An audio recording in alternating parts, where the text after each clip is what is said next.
Welcome back to Growth by the Numbers, the podcast where we help business owners, operators, and finance leaders grow smarter, not just bigger.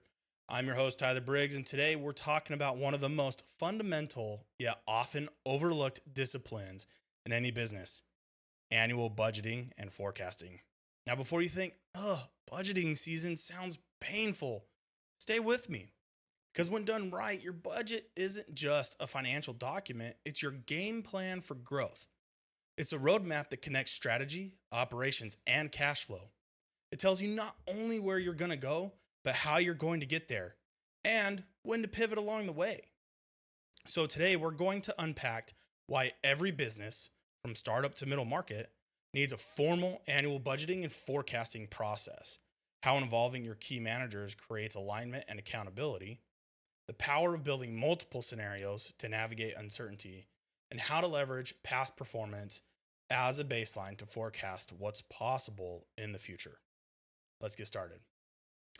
Every business creates some form of a budget, even if it's just a mental math or a loose spreadsheet. But a true budget is much more than a list of expenses. A budget is your financial translation of your strategy. It's the way you put your goals into measurable terms: revenue targets, cost expectations, investment priorities, and ultimately profit and cash flow. When you take the time to build a real budget, you're forcing the business to answer hard questions. What are we actually trying to accomplish this year? Where do we need to invest to grow? What can we afford? And what's the return we expect? That's not a finance conversation. That's a leadership conversation. The budget gives your company direction. It tells every department, operations, sales, marketing, HR, what the priorities are and how success will be measured. When there's no budget, there's no alignment. Every team sets their own goals, chases their own metrics, and you end up with what I call accidental growth. Growth that feels busy but not profitable. A strong annual budget brings focus. It says, here's where we're going, and here's how the numbers will tell us we're on track. Here's where a lot of companies get budgeting wrong. They build it top down. Leadership or finance writes up the plan, locks in the numbers, and then hands it down to the team. That's the mistake. If you want true accountability, if you want buy-in, your managers need to be part of the process. When you bring your key leaders into budgeting early, your operations manager, sales lead, department heads, a few powerful things happen. One, they contribute real insight. Your sales leads know the customer pipeline better than anyone. Your ops leaders know the capacity limits. Your service manager knows which expenses are creeping up. When those insights are built into the budget, your numbers become realistic, not idealistic. Two, they feel ownership. When people help create the plan, they feel responsible for executing it. The conversation shifts from finances budget to our plan. You build alignment across departments. The best budgets are built through collaboration. Sales goals tie into production capacity. Marketing campaigns align with available budget. Everyone rows in the same direction. Tell you what, here's an easy way to start.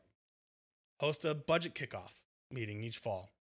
Bring in your key managers and say, we're not just here to review numbers. We're here to design next year's growth plan together. That shift from isolation to collaboration changes everything about how your organization executes. Now let's move on from budgeting to forecasting.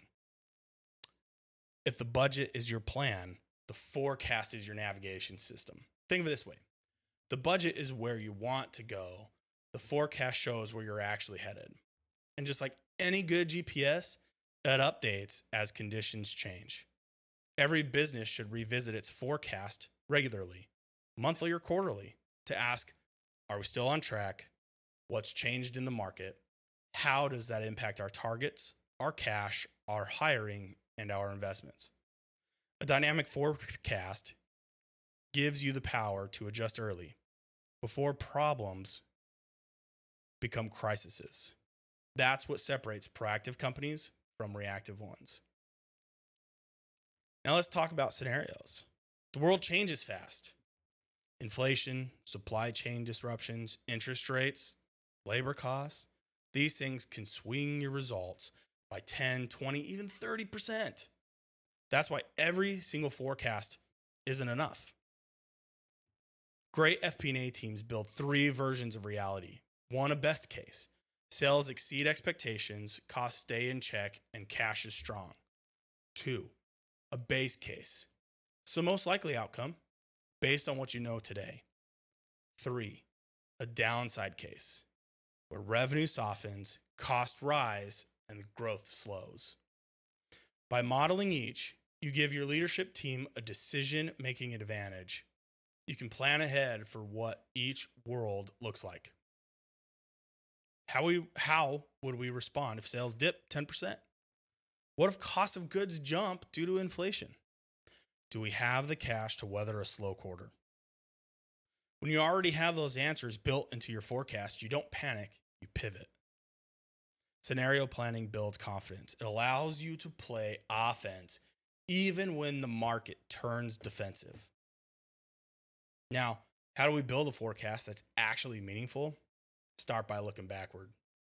Your past performance is your most valuable data set. Pull your last 2 to 3 years of financials. Look for trends, revenue growth rates, seasonality, where are the dips and the spikes, right? My peaks and valleys. Margins by product or division. Expense growth versus headcount growth. Patterns emerge, and those patterns are gold. For example, if your company grows 20% per year, but margin lags behind, your forecast can model what happens if you maintain growth and improve efficiency by 2 points. That's not guessing, that's informed strategy. Best performance gives you the baseline for what's realistic, and it highlights where discipline pays off. You might say, last year, we overspent on overtime by $120,000 because we under-forecasted headcount. Let's fix that this year. That's the power of learning from the data. Remember, a forecast built on facts creates confidence. A forecast built on hope creates disappointment. Here's something I see a lot. Companies build incredible budgets and forecasts, and then they die in a folder somewhere. Gone. Power isn't in the file, it's in the conversation. Share the results. Talk about them often. Every manager should know where they stand versus budget and what actions are needed to stay on track.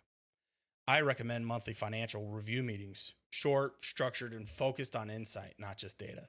Ask questions like, what worked this month? What didn't? What needs to change for next month?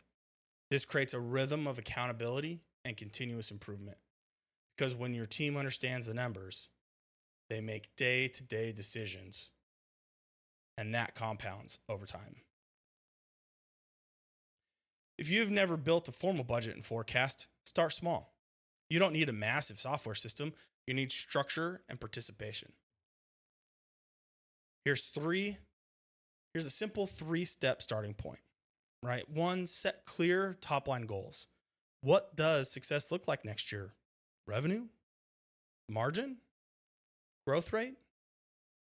2, gather input. Bring your key managers together. Discuss what's realistic, what's changing, what resources they need. 3, build 3 scenarios.